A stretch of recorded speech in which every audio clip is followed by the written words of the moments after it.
tratar da problemática envolvida na dependência de controle. Então, vocês vão notar que eu vou sair rapidinho aqui para tratar de dependência de controle. Eu vou sair da estrutura do Tomasulo, tá? Porque a técnica que de fato não depende do Tomasulo, para eu incluir estratégias, né, para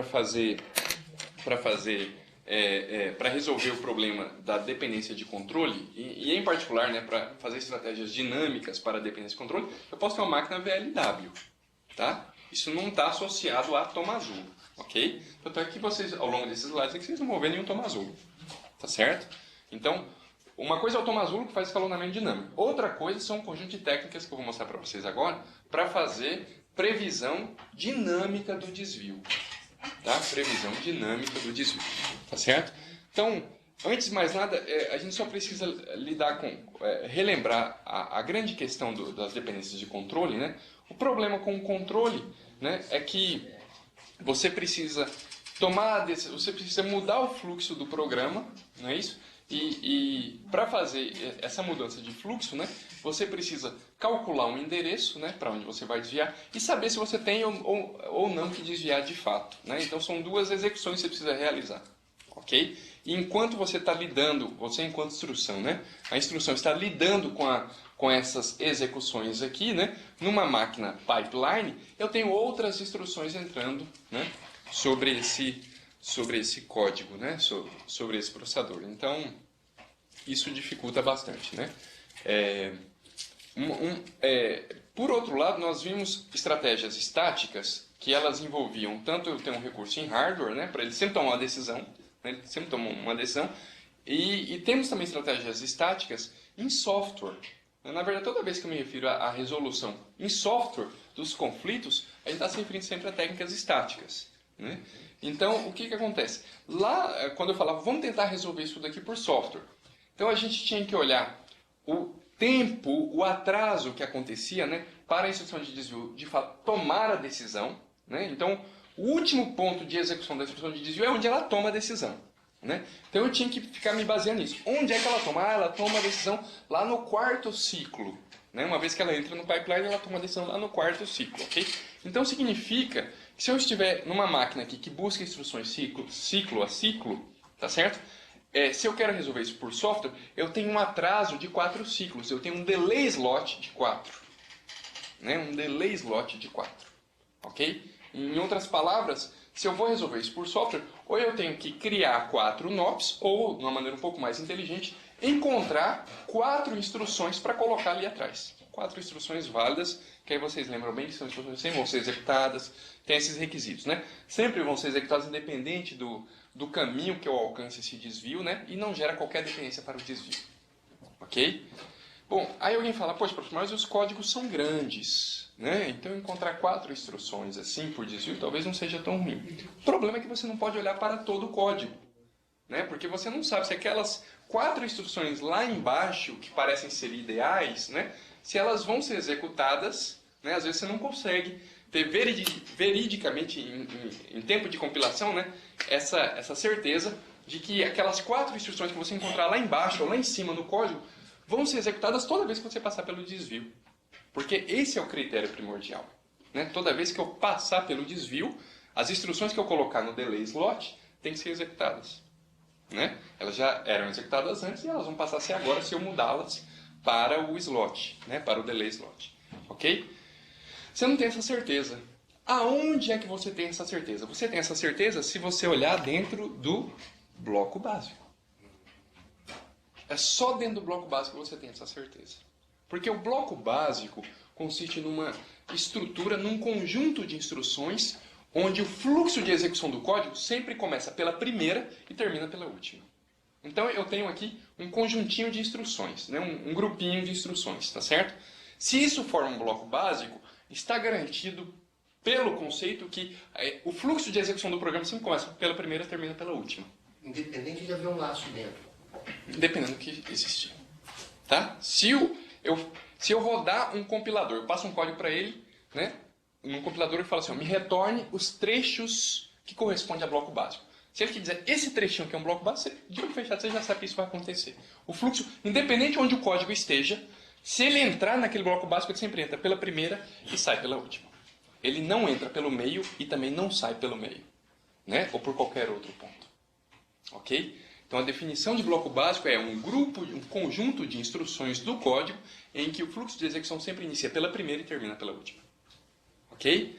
Detectar bloco básico é uma tarefa muito simples para um compilador, né? Porque ele está olhando todas as instruções, não é isso? Então a primeira instrução do programa é o início de um bloco básico, não é isso? Então a questão é identificar onde que é o fim, não é isso? O fim pode ser uma instrução de desvio, não é isso? Porque a hora que ele desviar ali, aí só Deus sabe para onde ele vai, né? Então ele garante que da primeira até o desvio ele vai executar sem qualquer interferência, né? Ok? Então até ele encontrar um desvio ou até ele encontrar um ponto que é um label. Porque o ponto que é um label alguém pode desviar para ele. Tá certo? Então é muito fácil para um compilador detectar. Até para nós, assim, se eu passar um código para vocês, vocês rapidinho detecta bloco básico, ok? Eu estou falando isso para vocês porque bloco básico é o grupo de instruções adequado para eu olhar para buscar instruções do delay slot. Então eu tenho um desvio, né? É muito comum blocos básicos finalizarem com uma instrução de desvio, né? Porque vocês lembram a ideia, o conceito é um grupo de instruções, um conjunto de instruções que o fluxo inicia pela primeira e termina na última. Para ele terminar na última, é porque essa última desvia. Não é isso? Essa última desvia. Não é isso? Às vezes essa última nem desvia, mas a que segue ela é um label. Tá certo? Então, essa próxima aqui eu não poderia colocar dentro do bloco básico, senão eu teria uma entrada pelo meio. Né? Então, acontece isso. Ok? Então, considerando que a última instrução de um bloco básico é um desvio, né? Você teria que colocar quem ali no delay slot, quem está no bloco básico. Porque é justamente quem você pode, de olho fechado, falar, não, eu sei que toda vez que eu passar por esse desvio, eu vou passar por essas instruções aqui. Né? O problema é que, como está aqui, ó, os blocos básicos são pequenos. São muito pequenos. Né? É um estudo bastante antigo sobre programas de inteiros, né? Programas diversos de multiplicação de matrizes, ordenação de vetores, busca em estruturas hierárquicas, né? Que eles fizeram isso exaustivamente para vários algoritmos clássicos e notaram que o tamanho médio de um bloco básico é entre 4 e 6 instruções. 4 e 6 instruções. Superblocos. Oi? Superblocos. Superbloco é uma estrutura um pouco maior, mas o superbloco você tem que executar, você tem que simular o código. Entendeu? Porque o superbloco é uma união de vários blocos básicos. Então, para você dizer assim, olha, eu criei os blocos básicos. Agora, será que esse bloco básico... Tudo bem, ele tem um desvio, mas será que esse desvio sempre não vai para um lado? Né? Então, porque se eu tivesse certeza que esse desvio sempre fosse para um lado, eu poderia unir aquele bloco básico nesse. Tá entendendo? Só que você só sabe disso se você executar. Né? Aí o que acontece? Né? Para ambientes embarcados, né? Como você vai pegar uma aplicação, né? Essa aplicação às vezes vira um firmware que você vai rodar ali anos dentro daquele sistema. Então compensa você demorar um dia compilando, 2 dias, né? Porque o código vai rodar ali e você não vai ficar trocando de código, né? Então você pega, passa o compilador, executa a aplicação, executa até ele extrair um bloco básico, né? Porque aí você tem um grupo maior, entendeu? Então é isso. Então o caso comum não é você gerar superbloco, ok? Então olha só, desse código aqui, olha os blocos básicos que a gente gerou, tá vendo? Olha só, tem um bloco básico de 2 instruções, né? O bloco básico 3 aqui, ó. Né? Ele só tem 2 instruções. Tá vendo? Ó, o maior bloco básico que nós conseguimos aí foi com 3 instruções, né? Tá certo? Então, esse é o problema, tá me entendendo, gente? De você fazer exploração, você tentar resolver o problema do desvio, né? O problema do controle, né? Do desvio de controle, estaticamente, né? Você não tem subsídio suficiente para isso. Tá? Então o que acontece? Então a nossa estratégia que nós vamos adotar é uma estratégia dinâmica. Tá? Então, quando eu falo de estratégia dinâmica, o que é? Você vai se basear no passado daquele desvio. O que ele fez antes, eu vou tentar fazer de novo agora. Tá certo? Que era isso que a nossa máquina MIPS com pipeline, ele já fazia uma predição. Né? E a predição dele sempre era assim, o desvio nunca vai ser tomado, porque eu sempre vou buscar a próxima. Só que ele fazia isso, né? Era em hardware, mas era estático. Não é isso? Porque ele nunca olhava o comportamento da instrução. Qualquer desvio que viu. O desvio está apontando lá para o endereço 000, né? Está caracterizado que isso daqui é um for. Não é isso? Ele não está nem aí, é a próxima. Né? Então, o que vai acontecer a partir de agora é que nós vamos lidar com a situação do desvio, né, a problemática do desvio, mas sob uma perspectiva de colocar em hardware, não é mais em software, em hardware, mecanismos para tentar prever o desvio, né, com base no comportamento anterior desse desvio, tá? Então é isso. Isso tudo que eu falei aqui você já sabe mais ou menos, tá? Quando a gente fala em prever o desvio, né, o que na verdade estamos tentando fazer é isso, né, reduzir os atrasos devido à dependência e controle, em outras palavras, melhorar o desempenho. Por isso que a gente está tendo todo esse esforço, ok? Pra vocês terem uma ideia, isso é um assunto bem interessante para discutir, porque vocês viram que isso é um problema real, né? Toda vez que eu tenho um desvio, eu tenho delay slot, né? Eu tenho as bolhas, né? Só que os preditores, todas as nossas máquinas têm preditores dinâmicos. Todas elas já vêm com preditores dinâmicos. Os preditores dinâmicos de hoje, eles acertam 98%, 99%. Tanto é que por um período final da década de 90, começo dos anos 2000, a gente via muito artigo publicando assim, olha, esse preditor aqui tem uma taxa de acerto de 99,2. Aí o outro falava, esse daqui tem 99,3. O pessoal tinha uma granularidade muito pequena aqui de ganho, né? E ficou assim. Hoje tem preditor com 98% de ganho, coisa dessa natureza. Tá? Bom, a predição estática é o que eu já comentei com vocês, tá? Então, e você veja que esse negócio da predição estática, seja por software ou hardware, ela fica pior, né, à medida que a máquina fica mais complexa, né? Por máquina mais complexa, eu estou pensando numa máquina com mais estágios de pipeline, né? Nós já vimos que a nossa máquina Toma Azul ela é esse caso, né? Ela tem mais estágios de pipeline do que o nosso MIPS original, né? Então, quanto mais estágios a máquina tiver, né, é muito comum nessas situações a gente pegar, talvez não todas, mas algumas instruções de desvio do conjunto, né, e deixar ele para ser decidido mais à frente, aí a coisa fica pior, né? Então, por isso que é o problema, ok? E, bom, e só para já colocar uma nomenclatura, né, nós temos o delay slot, ou branch delay slot, né, que é esse número de ciclos, que é traduzido, né, numa máquina de pipeline por número de instruções, que demora para que uma instrução de desvio tome a decisão. Isso é o branch delay slot, ok? Agora, ela tomou uma decisão, né, e previamente, seja em software ou em hardware, estou pensando no caso estático, né? Seja em software ou em hardware, seja a máquina ou o código já me trouxe uma decisão.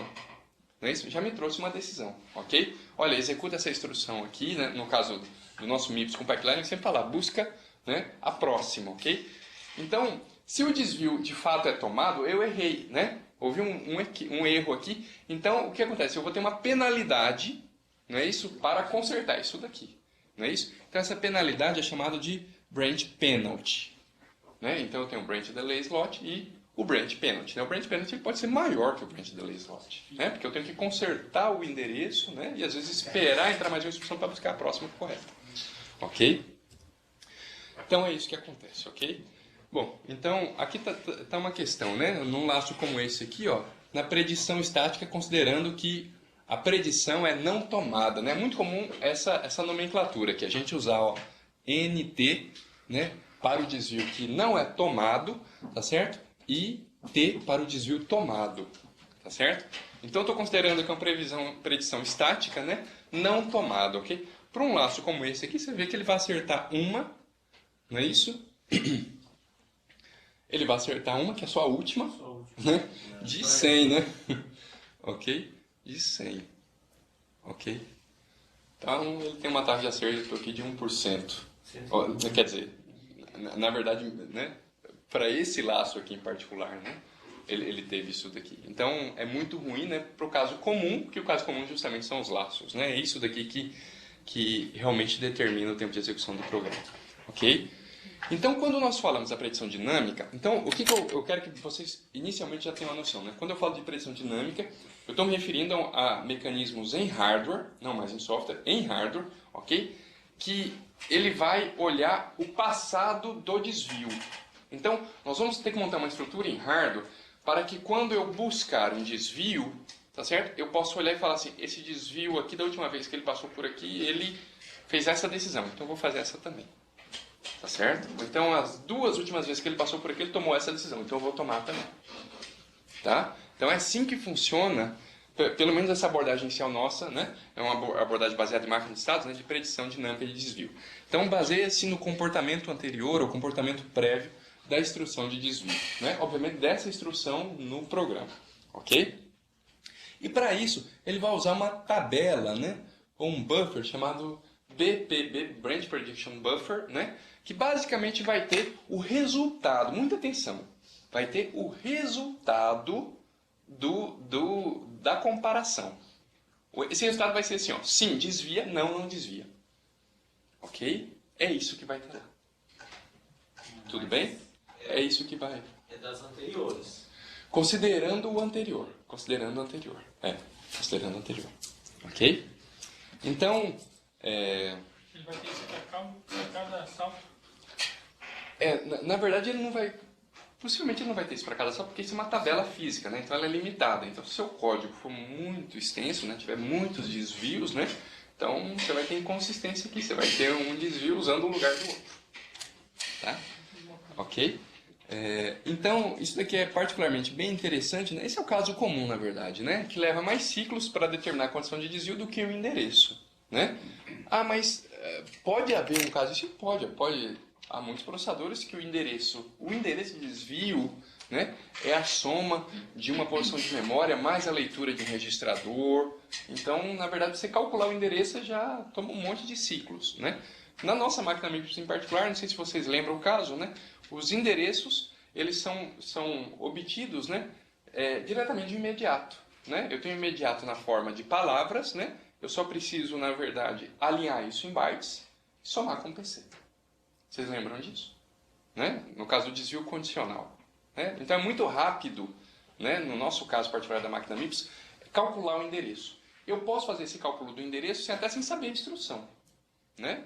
A última versão que nós estudamos, que foi quando nós trouxemos o desvio para o ID, né? Ele estava sempre calculando o endereço, independente da instrução que aparecia lá. Ok? Então vamos lá. Ok? Então, o que é o Branch Prediction Buffer, pessoal? O Branch Prediction Buffer é uma memória pequena, né, destinada ali apenas às instruções de desvio, que ela é referenciada por uma quantidade de bits aqui, ó, né, de acordo com o tamanho da tabela. Né? Eu vou chamar BPB sempre de tabela, ok? Então, sei lá, se a tabela tem 8 entradas, eu preciso dos 3... né, bits menos significativos. Tem 16 entradas, 4 bits, né? Então essa quantidade de bits aqui, ó, menos significativos, né, elas referenciam uma posição da tabela, né? Então, dado o tamanho da tabela, é só eu fazer o log, né, desse tamanho na base 2 para eu saber quantos bits, não é isso? Eu vou precisar para referenciar isso daí, ok? Pode haver conflito, né? Vai sempre. É isso que vai acontecer aqui, né? Aqui, ó, predição usada pode ser de outra instrução de desvio, pode ter interferência, né? Isso aqui é uma hash, né? Então, você pode ter muito conflito, né? De uma posição só. Né? Substituição imediata. Com substituição imediata. A função vai ter que ser boa. Né? Ela não tem... A estrutura é simplista demais, não tem... Ok? Então, na verdade, pessoal, o que nós temos aqui, né, nessa abordagem? Aqui dentro, vocês podem ver que está escrito predição, né? Então, no seu nível mais básico, né, essa tabela aqui, ela tem a capacidade, né, de armazenamento dela é justamente o tamanho dela, né? Então, se ela tem 16 posições, são 16 bits e assim por diante, porque, no mínimo, eu armazeno aqui dentro 1 bit para dizer, olha, é 0 para predição não tomado e 1 para predição tomado. Esse é o mínimo que eu posso fazer. Na verdade, é uma máquina de estados, né? Ok? Né? Um autômatozinho aqui bem simples, né? Que ele muda aqui do estado T para o estado NT, né? Dependendo do que se houve um erro, né?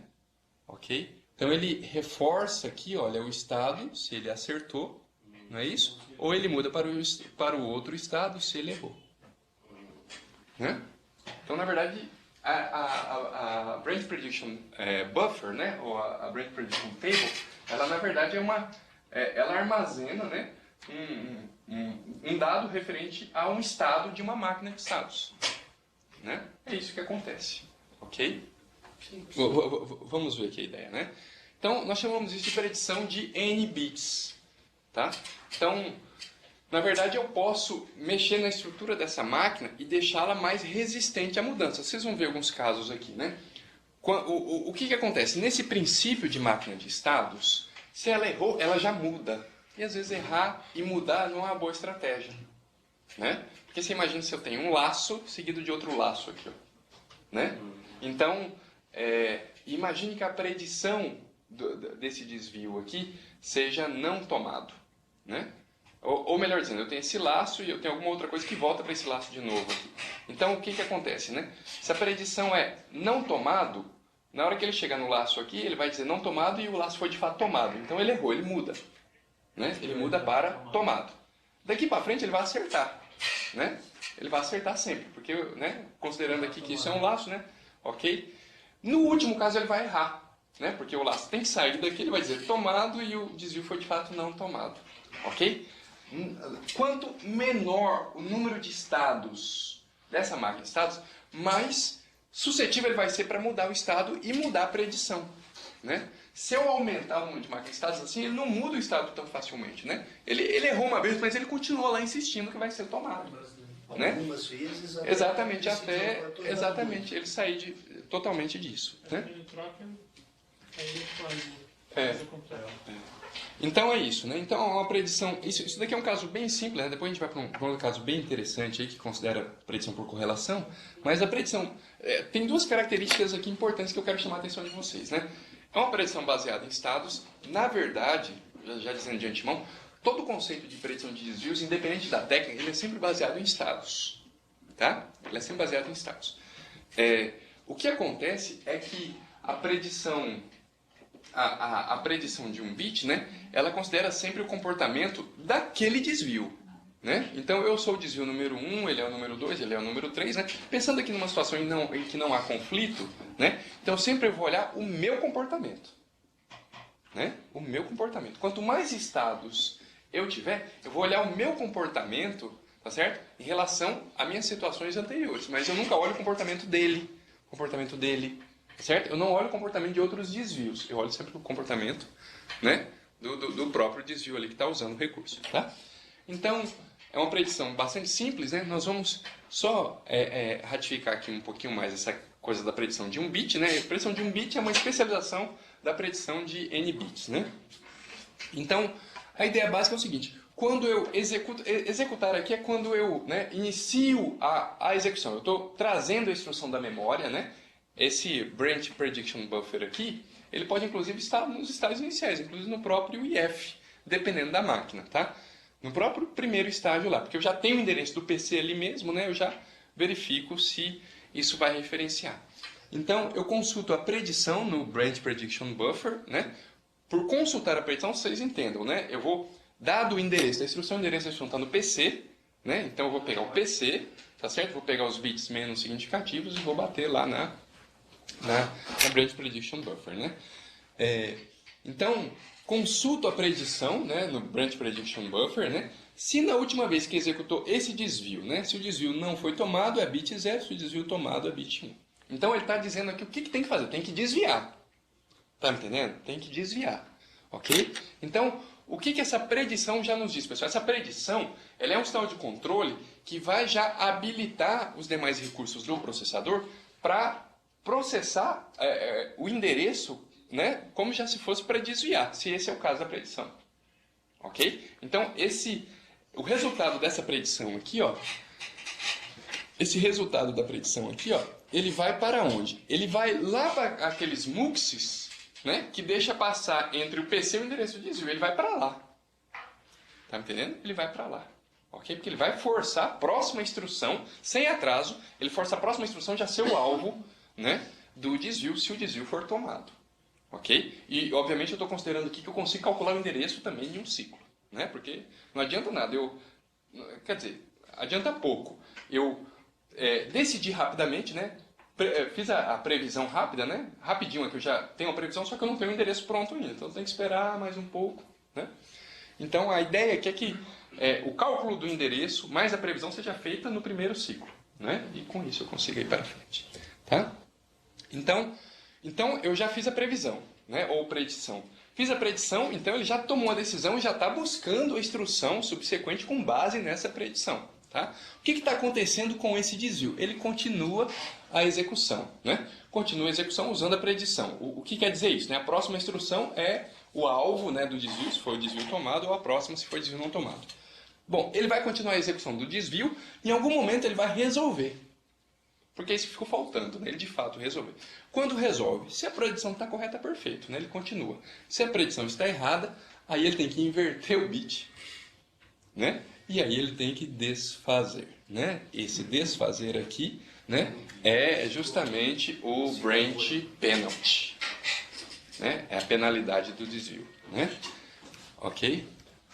Bom, aí tem as questões aqui, né? Esse problema aqui, na verdade, é porque vocês vão observar que se o desvio é tomado quase sempre, né? Quando ele não é tomado, eu vou errar duas vezes, né? Porque eu errei a primeira vez e ele já mudou. Falou que agora vai ser tomado. E da próxima vez ele é tomado de novo, né? Então, a gente às vezes erra um desvio que é bem fácil, a gente acaba errando, né? Isso várias vezes. Olha esse caso aqui, né? Eu estou considerando só esse desvio mais interno aqui, ó, tá? Só esse carinha aqui, ó, tá? Só esse mais interno, tá? Só esse mais interno, ok? Então, eu tenho a iteração zero, assumindo que a previsão é não tomado. O que é zero? Zero é não tomado, né? Então, quando eu digo que predição, é para vocês escreverem aqui, ó, not taken. Not taken, ok? E vocês sabem que, olhando para o laço aqui, né, o que a gente espera que de fato aconteça, considerando o caso comum, o que de fato aconteça é que ele seja tomado. Não é isso? Né? Ok? Considerando o caso comum aqui do laço, ele vai interagir aqui as 10 vezes, né? O laço J. Tudo bem?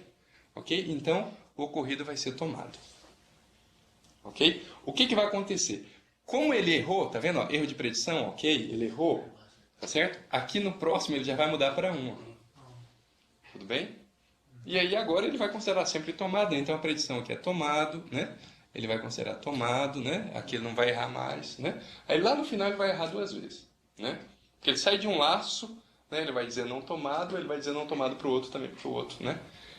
Tem a sua própria entrada, mas o default é não tomado. E aí ele erra, né? Várias vezes. Quer dizer, ele erra consecutivamente. Okay? Nem sempre a primeira vez que a instrução de desvio ocorre, a gente vai ter o zero na predição relacionada a ele, né? Pode acontecer de aparecer um lá também, né? Por outro, né? Porque você tem que inicializar de outro que já passou. Pode acontecer. É porque assim, você iniciou a execução do programa, assim como você limpa as caches, você invalida, você teria que zerar isso daí. O zerar ou colocar um, dependendo do que seja. Na verdade, tá faltando uma linha, né? Porque eu acho que é no 10 que ele vai errar, né? Porque no 9 ele vai completar as 10 iterações, né? Do 0 ao 9. Porque o 9 ainda vai ser menor que 10 lá, né? Deixa eu ver aqui. Quando ele começa, ele começa. começa. Iteração, ele incrementa o J. Aí ele bate lá e compara. A gente aumenta a resistência desse preditor, né? Porque o que acontece? Ele é de um bit, né? Então vocês viram que ele muda. Se ele errou, ele muda. Se ele errou, ele muda, ok? Nós vamos observar que há muitas situações em que não é interessante ele mudar tão rapidamente assim. Ele poderia insistir, né? Porque, principalmente para desvios que às vezes estão dentro de um laço, né? Então, o desvio, né? Você imagina que eu tenho um laço, né? Então, eu tenho o desvio do laço, mas eu tenho um outro desvio lá dentro, no núcleo do laço. Ok? Não é o desvio do laço, percebe? É um if. Tá me entendendo?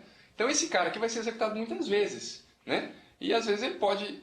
né, desviar para cá ou desviar para lá, né, com uma certa taxa de variação, ok?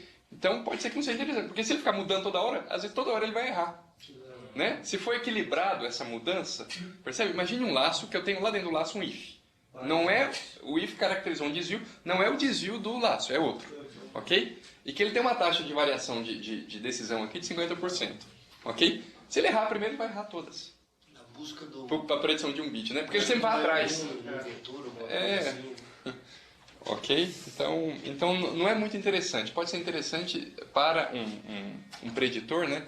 Ele resistir mais a esses erros, né? Então o que a gente faz? Às vezes a gente adiciona mais bits. Então fica um preditor de 2 bits, 3 bits, 5 bits. Como é que fica o esquema do preditor, né? O esquema, de novo, é a ideia de uma máquina de estados.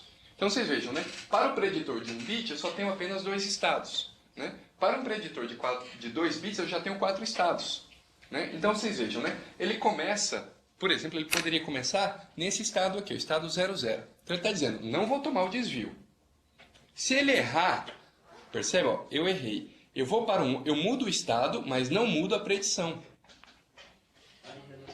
Percebe? Ele ainda continua not taken. Então, na verdade, ele tem que ter dois erros. Percebe? Ó, ele errou aqui, aí que ele muda agora a predição. Tá certo? Então ele tem que errar, a hora que ele mudar a predição, ele tem que errar duas vezes, no caso do preditor 2 bits, né? Para ele mudar a predição. Percebe? Se ele errou uma vez, ele está dizendo predição not taken. E se o resultado foi not taken de fato, ele volta aqui ó, e reforça. Percebe? Então agora só de novo, como ele acertou uma vez, então agora só 2 erros consecutivos para ele mudar. Percebe? Então é isso que acontece, né? Quanto mais bits a gente vai adicionando nessa estratégia, né? Mais resistente o preditor fica com relação a uma mudança de predição. Tá certo? Entenderam, pessoal, por alto a ideia? Então isso daqui é uma ideia geral. Na próxima aula nós vamos ver preditor de correlação, que é um pouquinho